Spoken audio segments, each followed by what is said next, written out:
tak se nas prezabava. Kaj? Kada je čavenca. No, somore. Sa prepidom cigarekinane. A kana moretke predstavim. Sa skorika si šukar čaj.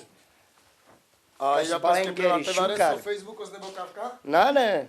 Ej, more odajoj, ale. Nane, kadahini. Ale kadajini odajoj. Slavi kadaj. Dajoj. Slavi. Kaja. Kalaha. Dajoj. A tu furt palpesko, More more. tam neđana, mela. Ale nane odajoj, dara Neđana, furt more nane. tam. Mesova Ta skoro. furt pesko, more.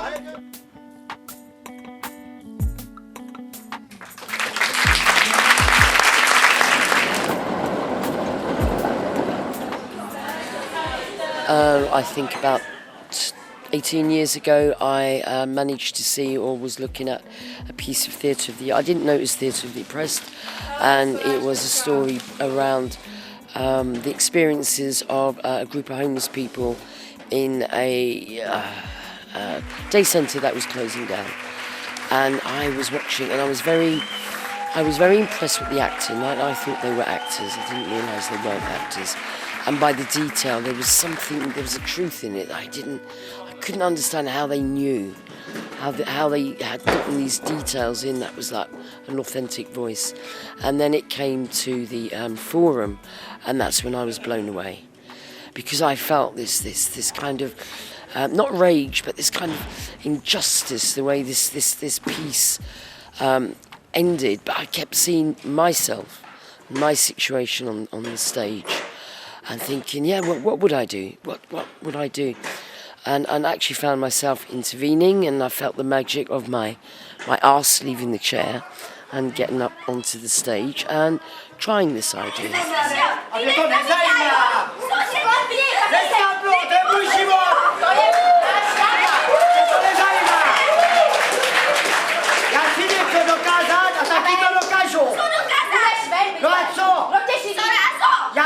Já studuju. Já byla brigády, abych se uživila, abych dělala to, co mám ráda, nikdo mi nebude zakazovat. Já ti tady všechno platím. To mi nezajímá. It's really important to see how it is possible that youngsters can explain to the majority, for example from Prague, what it means to be oppressed. This is something that they maybe never had before. That the people start to understand what it means to be homeless or whatever, you know. There is something that destroys the fourth wall.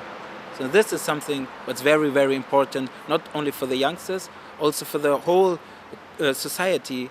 If we know we are in a good position, we know also there is somebody who is not. But this who is not have not the possibility to show it. So this is also one of the biggest aims of Forum Theatre, to explain what it means to be oppressed. Forum theatre is not that we find the best solution on the stage. It never happens. For me, it's a interesting and beautiful possibility to be creative, to make arts, to make theatre. I think making theatre, making arts, painting, singing is a very important part.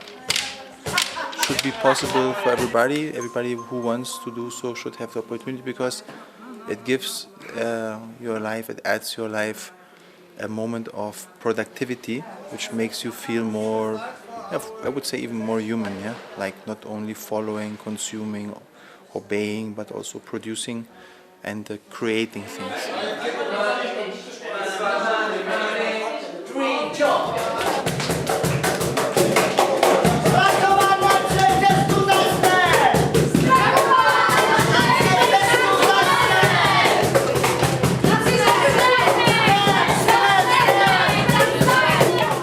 V zásadě to v tuhle chvíli funguje tak, že divadlo Utlačovaných se jako institucionálně hodně dělá v Praze, Brně a Ostravě. Jako v tuhle chvíli to vypadá tak, že si to trochu živelný, že prostě ve všech těch místech se to nějakým způsobem šíří dál a lidi to baví, a myslím si, že i to, jak je navštěvovaný Divufest, tomu napovídá, a vlastně je i hezký to, jak univerzity pracují dohromady s neziskovkama, že je to vlastně vždycky kolem toho vzniká takový jako balík lidí, kteří mají pocit, že to je k něčemu, a tak se pokouší to nějak rozvíjet.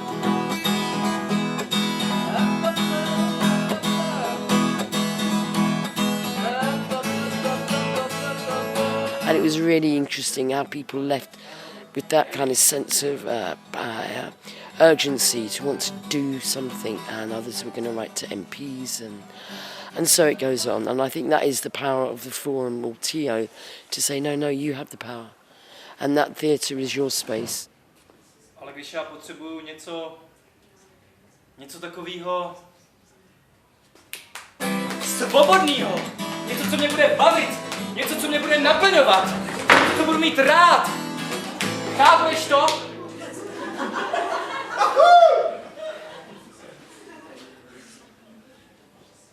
Ale já jsem si myslela, že si beru pořádnýho a zodpovědného chlapa.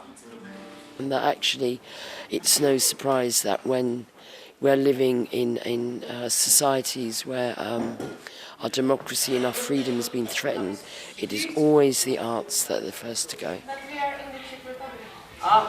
No. However,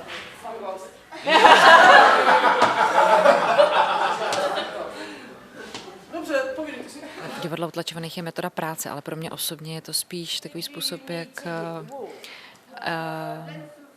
se prostě jinak podívat na ty věci, které nám v životě připadají těžký, a jak se na ně podívat úplně odjinud, prostě kreativně, nějak překvapivě, to, jak by to člověk třeba za normálních okolností neudělal, protože se to netroufne.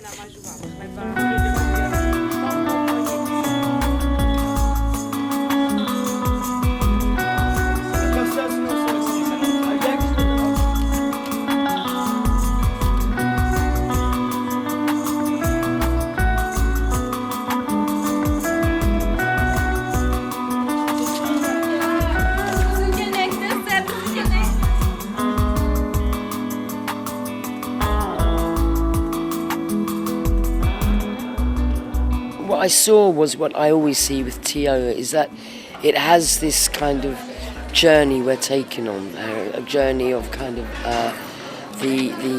our main character sort of heroically fighting against odds and failing. But again, this sort of excitement of the audience is invited to do something, to make an action. And, you know, last night was incredibly powerful when I saw, you know, the Roma community and a community that's excluded to an extent that even I've never experienced such in-your-face racism and almost a kind of belief that you can behave like this in 2015. It's like the Czech Republic doesn't seem to recognise the world is changing, and you cannot just sit with these rules, because you will have to change or you'll get left behind. Jiný ti může poradit, pomoci, člověka však ze sebe musíš udělat jen ty sám. My vám děkujeme, já děkuji na Přesně, nějací špinaví, černí, smradlaví čmoudi nám, slušným lidem, diktovat nebudou! Theater of oppression don't get a kind of tube, you know. It's for everybody. It's free to use it for education. It's free to use it like art. It's free to use it also like a philosophy. And I thought I never will cry for forum theater or in a piece that I saw, but it happens. The days here in Prague was very, very nice, and it was very emotional, but it was also clear for the people who did it, it's very necessary to go forward. Tak se na ně nedívej, když ti tak vadí, no. Tak co by mě nevadili? Kradou, podvádí, znásilňují tady každý, tak co by mě nevadili? Zrovna tihle dva, jo. To je tyhle šmoudi, zrovna tyhle smradlavý šmoudi, ano, ti mi vadí. Dělej problémy, zbytečně nechej je tam. Tyhle, tak si běž sednout k ním. Tady je uzavřená společnost pro Čechy, ano? Vždyť my jsme taky Češi, ne? Chcete dělat problémy? Ale vždyť my jsme taky Češi. Prosím vás, odejděte, nebo budu muset zavolat policii.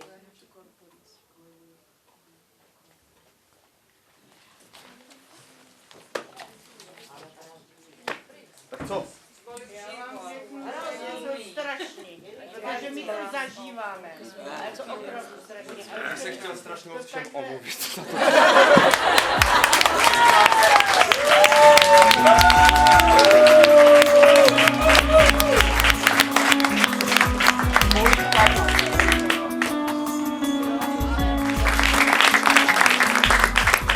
vás vítám.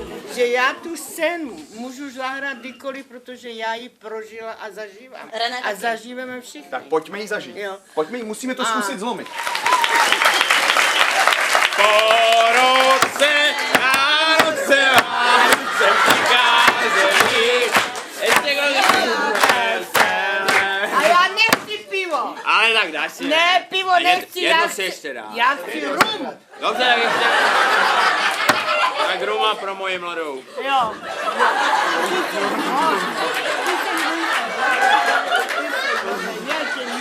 Na zdraví. A počkej, už jdeš pít, musíš mi říct, na co pijeme. Na šťastnou naši budoucnost. A poslouchej mě.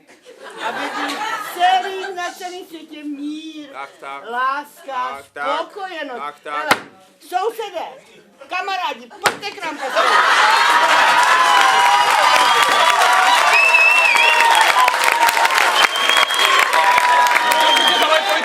Co je? Nešaj na ní, nešaj na ní! Nešaj na ní! Co je? Co je?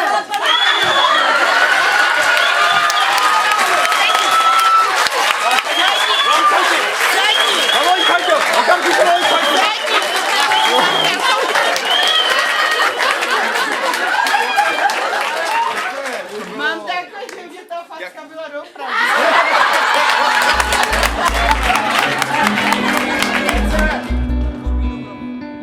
What I have thoroughly enjoyed seeing is how people interpret their way that it's staged, the kind of artistic way and playing around with styles and genres. And tonight we see something which is a metaphor. Others are quite, naturalistic. Others have sort of elements.